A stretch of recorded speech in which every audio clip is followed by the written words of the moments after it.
नमस्कार प्यारे दोस्तों, आज मैं आप लोगों के साथ एक बहुत ही महत्वपूर्ण जानकारी प्रस्तुत करने वाला हूं, जो अभी हाल ही फिलहाल में एक बहुत ही बड़ा तूफान आया हुआ है जिसका नाम है बिपरजॉय। क्या होता है और इतने हैवी, इतने बड़े तूफान को नाम कैसे दिया जाता है और इसका ये बिपरजॉय नाम कैसे पड़ा, किसने रखा, ये सारी जानकारी आज हम आप लोगों के साथ साझा करने वाले हैं। आपको ये जानकर बड़ी हैरानी होगी कि ये चीज़ है क्या आखिर। तो सबसे पहले मैं ये बता दूं, ये एक शक्तिशाली उष्णकटिबंधीय, जितने भी भूगोल पढ़े होंगे तो आपको पता होगा कि उष्णकटिबंधीय क्या होता है। ये एक उष्णकटिबंधीय चक्रवात है। चक्रवात का मतलब है हवाएं जो हैं वो गोलाई में घूमने लगती हैं, मतलब हवाएं घूमती है, फिर किसी भी पहाड़ी इलाके या किसी भी तट से टकराकर हवाएं घूमने लगती हैं, उसी को चक्रवात कहते हैं। और जब हवाएं घूमती हैं तो उसके साथ पानी भी घूमने लगता है। ये सागरों की बात है, ठीक है। तो ये एक उष्णकटिबंधीय चक्रवात है। अब ये आया कहाँ से? पूर्व मध्य अरब सागर के ऊपर से बना हुआ था। कहाँ से बना हुआ था ये? पूर्व मध्य अरब सागर के ऊपर से। अब ये भारत और पाकिस्तान की सीमा पर, कहाँ पर? भारत और पाकिस्तान की सीमा पर। यहाँ पर भी पाकिस्तान कुछ ऐसे है, तो भारत की और पाकिस्तान की सीमा पर क्या हुआ है कि इसमें काफ़ी जो तट होता है वो काफ़ी खनन होने की भी प्रक्रिया चल रही है। मतलब धीरे धीरे वो मिट्टी जो है तटों की वो कट कट के समुद्र में जा रही है भारी मात्रा में, क्योंकि लहरें इतनी तेज हैं कि बहुत ज़्यादा मिट्टी का कटान हो रहा है तटों के पास, ठीक है। और 2023 मतलब इसी साल में ये तीसरा सबसे बड़ा तूफान है। चक्रवात तूफान ये तीसरा है सबसे बड़ा।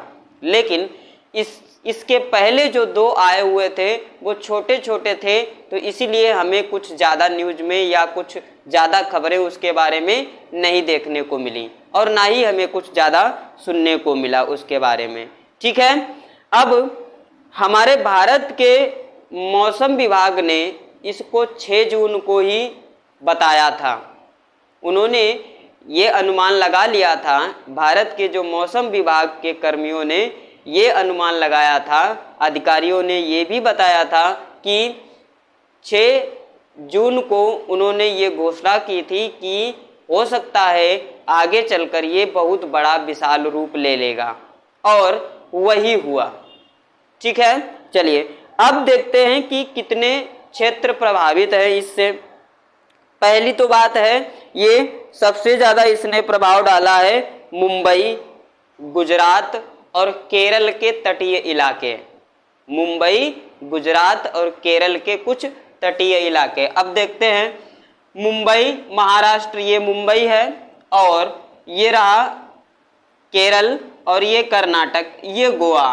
तो ये उठा कहाँ से था? इधर से, अरब सागर की ओर से, इधर से। और यहाँ से उठा इसने इतना बड़ा रूप ले लिया कि इस गुजरात, महाराष्ट्र मतलब मुंबई और कर्नाटक, इन सबको लपेटे में ले लिया, ठीक है।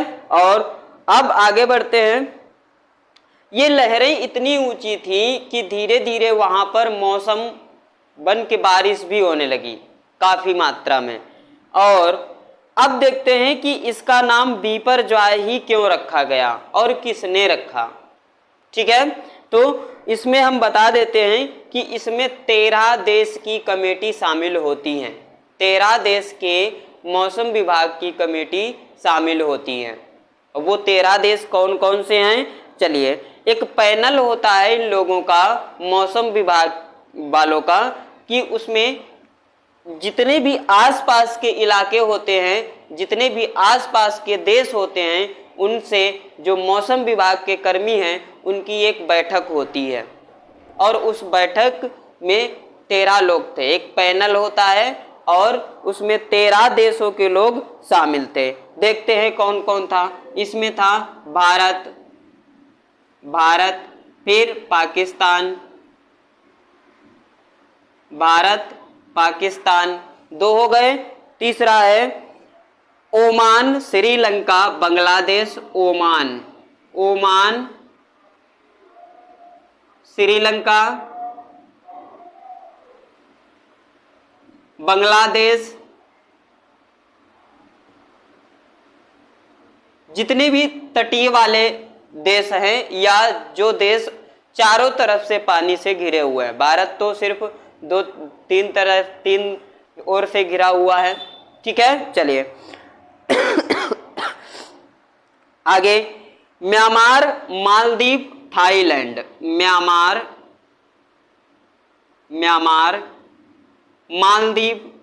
मालदीव और थाईलैंड। ये थाईलैंड वही है जहां पर सफेद हाथी भी पाए जाते हैं। 1 2 3 Bharat, Pakistan, Oman, Sri Lanka, Bangladesh, Myanmar, Maldives, Thailand. 1 2 3 4 5 6 7 8 हुए। अभी 5 और हैं। वो 5 कौन कौन से हैं? ईरान, कतर, सऊदी अरब, ईरान, कतर, सऊदी अरब,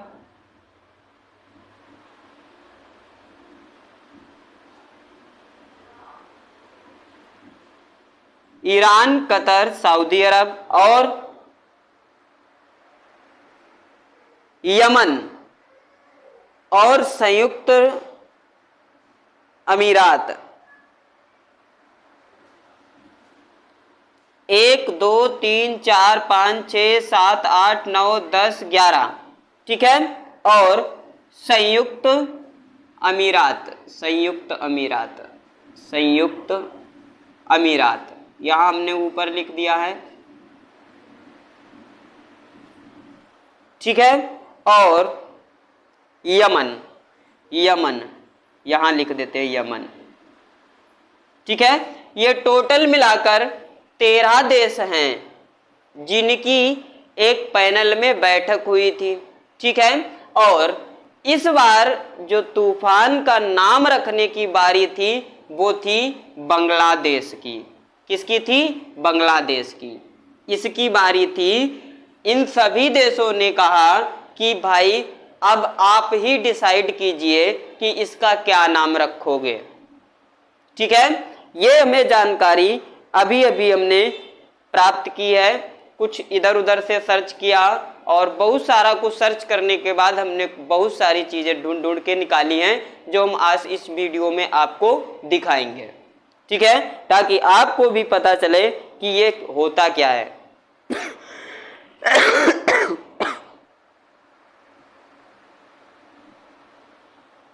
और इसमें एक बात ये भी है कि इन जितने भी देश हैं इनको अगर हम अल्फाबेट के हिसाब से देखेंगे तो उस हिसाब से नाम रखना होता है, अल्फाबेट के हिसाब से। जैसे सऊदी अरब यस से शुरू होगा, ईरान आई से शुरू होता है, कतर क्यू से शुरू होता है, थाईलैंड टी से शुरू होता है, मालदीव यम से और म्यांमार यम से। लेकिन इसके यम के बाद तुरंत वाई आ जाएगा और इसके यम के बाद तुरंत ए आ जाएगा, मतलब ये ऊपर रहेगा और ये नीचे रहेगा। फिर बांग्लादेश इसका बी आएगा, श्रीलंका इसका भी यस आएगा लेकिन यस के बाद में यच आ जाएगा तुरंत, और यहाँ पर भी एक जगह है यस, तो यहाँ पर यस और ए आएगा लेकिन यहाँ यस यच आएगा। और ओमान ओ से शुरू होगा, पाकिस्तान पी से शुरू होगा, भारत इसको इंडिया कहते हैं तो आई से शुरू होगा। ठीक है, तो इस और ये संयुक्त अमीरात, ये भी संयुक्त अरब अमीरात इसको बोलते हैं, हमने संयुक्त अमीरात लिख दिया है। ठीक है, लेकिन इसमें भी यस आता है लेकिन यस ए फिर वाई लेकिन यहाँ पर यूनाइटेड स्टेट्स ऑफ अरेबियन लिखते हैं, अरब। ठीक है, तो इस अल्फाबेट के हिसाब से इस बार बारी किसकी थी? जो चक्रवात तूफान था उसका नाम रखने की बारी थी बांग्लादेश की। यहां तक तो समझ में आया?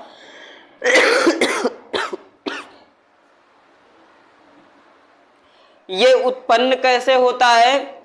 इसका उत्पन्न होने का कारण ये है कि ये समुद्र में बहुत ज्यादा डिप्रेशन होने के कारण। अब कहो सर समुद्र को कौन सा डिप्रेशन हो जाता है? अरे डिप्रेशन का मतलब है समुद्र में हलचल, समुद्र की हलचल जो बड़े पैमाने पर हलचल होती है। ठीक है, अब आगे एक बात और जान लेते हैं कि जो चक्रवात होते हैं इनको नाम क्यों दिया जाता है? ऐसा क्या है कि इनको नाम रखने की जरूरत पड़ती है? ये सोचा है कभी आपने? इसमें ये होता है कि फ्यूचर में, भविष्य में किसी ऐसी घटना को एक स्पेशल नाम से रखना जरूरी है, ताकि अगर फ्यूचर में कभी ऐसा कुछ हो तो हम ये अंदाजा लगा सकें कि ये वही चीज है जैसा पिछली बार हुआ था। अगर हम उसको कोई नाम नहीं देंगे तो हम किस हिसाब से इसको याद करेंगे, मतलब किस हिसाब से इसको अपने माइंड में रखेंगे कि ये क्या चीज है। ठीक है, और ऐसी स्थिति से बचने के लिए भी इसका नाम रखते हैं। मान लो फ्यूचर में ऐसी स्थिति बन गई दोबारा कभी, तो फिर कैसे निपटेंगे? तो अगली बार जब ऐसा कुछ होगा तो हम पहले से ही सचेत हो जाएंगे कि ऐसे ऐसे हुआ था। ठीक है, चलिए आगे।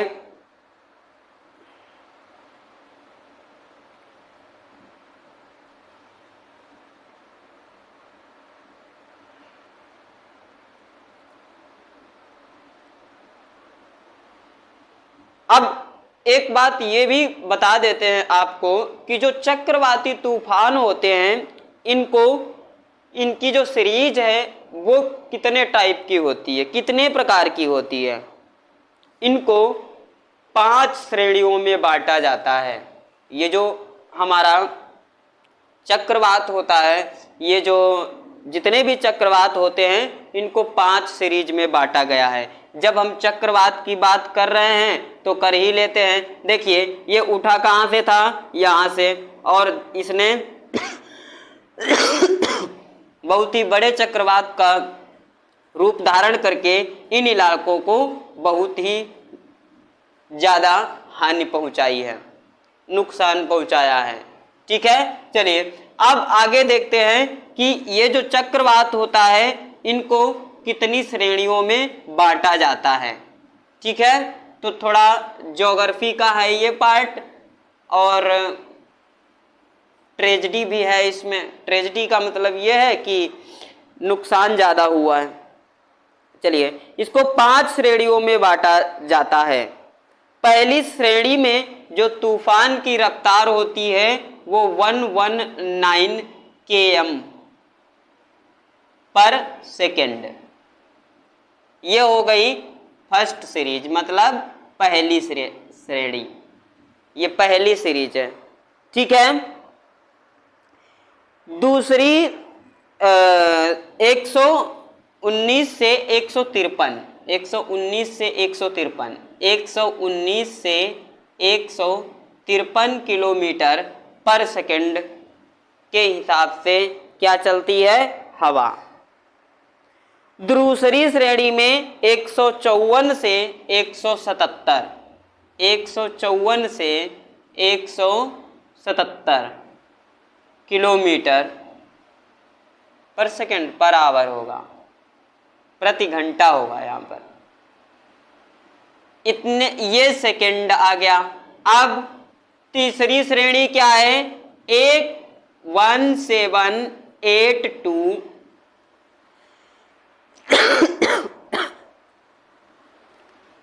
208 208 किलोमीटर पर आवर, ये हो गई तीसरी श्रेणी। अब चौथी श्रेणी है 209 से लेकर 251 किलोमीटर पर आवर। ये हवा की रफ्तार को दिखा रहा है। ये स्पीड जो है ये हवा के रफ्तार की है। आइए, और पांचवी श्रेणी है वो 252 से ऊपर है। पांचवी श्रेणी है 252 से लेके, और यहाँ पर ज़्यादा अधिकतम कितनी भी हो सकती है, इतने किलोमीटर पर आवर। और ये है हमारी पांचवी श्रेणी। मतलब इन 5 श्रेणियों में चक्रवाती तूफान को बांटा जाता है।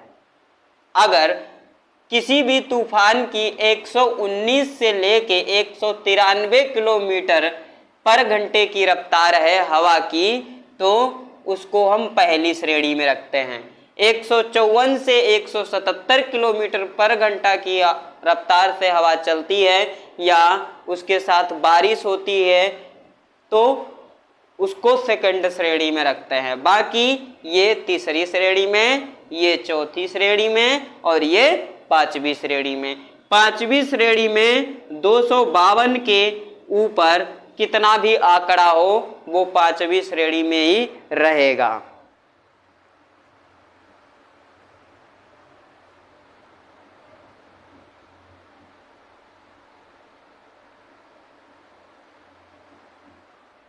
और जो हमारे जो भारत के मौसम विभाग के जो जानकार लोग थे, उन्होंने इसको 15 जून को इसकी स्पीड बताई थी कि इसकी स्पीड जो थी वो 125 से 135 किलोमीटर तक थी। 125 से 135, इधर नहीं, थोड़ा नीचे लिखते हैं। 125 से 135 किलोमीटर, 125 से 135 किलोमीटर पर घंटा। अब एक घंटे में 125 से 135 किलोमीटर की रफ्तार से अगर आप गाड़ी भी चलाएंगे तो वो सोचिए कितनी तेज चलेगी। टायर उसके जमीन में नहीं लगेंगे। सोचिए कितना कहर बरपाया होगा इसने। बिल्डिंगों पर, पेड़ पौधों पर, जो आर्थिक स्थिति है उस पर, जान और माल मतलब लोगों को भी हानि पहुंचाई है, और साथ ही साथ जो वहाँ का पूरा रहन सहन है वो भी पूरा प्रभावित हो चुका है, बेकार हो चुका है। प्रभावित होने की तो बात ही छोड़ो यार। एक बात बताओ, 125 से 135 किलोमीटर की रफ्तार से जब हवाएं चलेंगी तो सोचो कितने भी बड़े पेड़ क्यों ना हो वो जरूर गिरे होंगे। बिल्कुल ऐसी भयानक स्थिति रही होगी इस स्पीड में। आगे 14 और 15 जून को सौराष्ट्र और कच्छ में तेज बारिश होने को बताया गया था। मौसम विभाग ने जानकारी दी थी कि 14 से और 15 के बीच, 14 और 15 जून के बीच में कच्छ जो गुजरात की, कच्छ की खाड़ी जो गुजरात में है और गुजरात के पास ही है जो कच्छ की खाड़ी, आप ऐसे गुजरात को देखते हैं कुछ इस तरीके से तो ये इलाका, ये वाला जो है ये कच्छ की खाड़ी है, ठीक है। तो यहाँ पर उन्होंने मौसम विभाग के जानकार लोगों ने बताया था कि कच्छ की खाड़ी और सौराष्ट्र में काफ़ी तेज हवाएं चलेंगी और बहुत ज़्यादा तूफान भी आएगा। और पाकिस्तान और भारत के सीमा का जो तट है वहाँ पर काफ़ी तेज जो धाराएं होती है, समुद्र की जो लहरें होती हैं वो टकराएंगी। ऐसा 14 और 15 जून को जो बताया गया था भारतीय वैज्ञानिकों के हिसाब से। ठीक है, चलो आगे देखते हैं।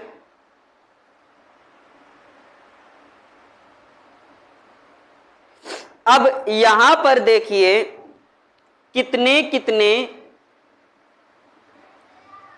कितनी तेज कहां कहां आया था। पहला था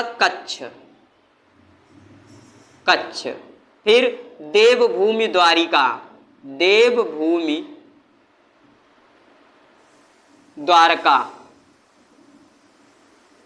ठीक है, कच्छ, देवभूमि द्वारका, पोरबंदर, जामनगर, राजकोट। पोरबंदर, ये पोरबंदर वही है जहां गांधी जी का जन्म हुआ था। पोरबंदर,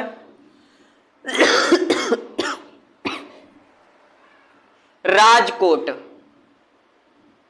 ये वो राजकोट है जहां गांधी जी के पिताजी वकालत करते थे। और पोरबंदर, राजकोट, जूनागढ़ और मोरबी। जूनागढ़,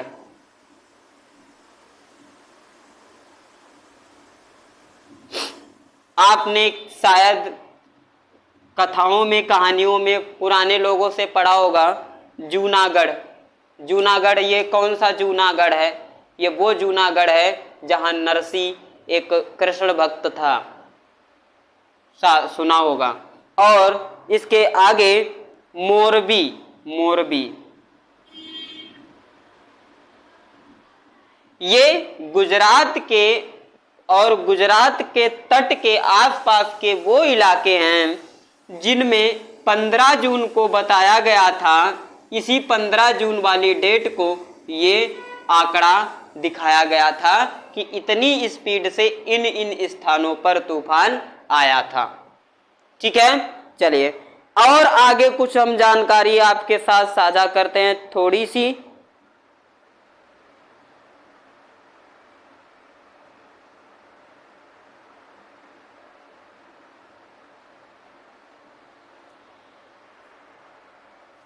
और जो समुद्र तटीय इलाके थे वहां पर सरकार ने कम से कम 1300 लोगों को सुरक्षित जगह पर अभी तक पहुंचा दिया है।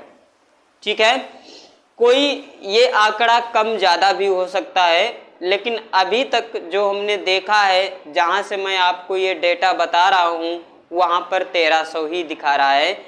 आगे चल के संख्या बढ़ेगी, घटेगी नहीं। क्यों? क्योंकि सुरक्षा कर्मी जो वहां के जो सुरक्षित स्थानों पर लोग पहुंचा रहे हैं, उनकी टीम अभी भी काम कर रही है। ठीक है, तो यहाँ पर ये संख्या मैटर नहीं करती। ये तो एक एग्जाम्पल है, जितना भी हमने बताया है ये हमने एक डेटा लिया है, वहीं से हमने आपको बताया है। लेकिन जो 5 तरीके की ये श्रेणियां और बाकी जो डिटेल थी वो बिल्कुल ठीक थी, लेकिन ये वाला जो 1300 लोगों को बचाया जा चुका है वो इससे ज़्यादा ही होगा, कम नहीं होगा। ठीक है, चलिए ये हमें जानकारी आप लोगों के साथ साझा करनी थी। और अगर आपको वीडियो अच्छा लगा हो, कुछ जानकारी आपको थोड़ी बहुत भी ठीक ठाक लगी हो, तो लाइक कर दीजिए और एक प्यारा सा कमेंट दे दीजिए। साथ ही साथ अगर चैनल पर नया है तो सब्सक्राइब कर दीजिए। Thank you so much. जय हिंद, जय भारत।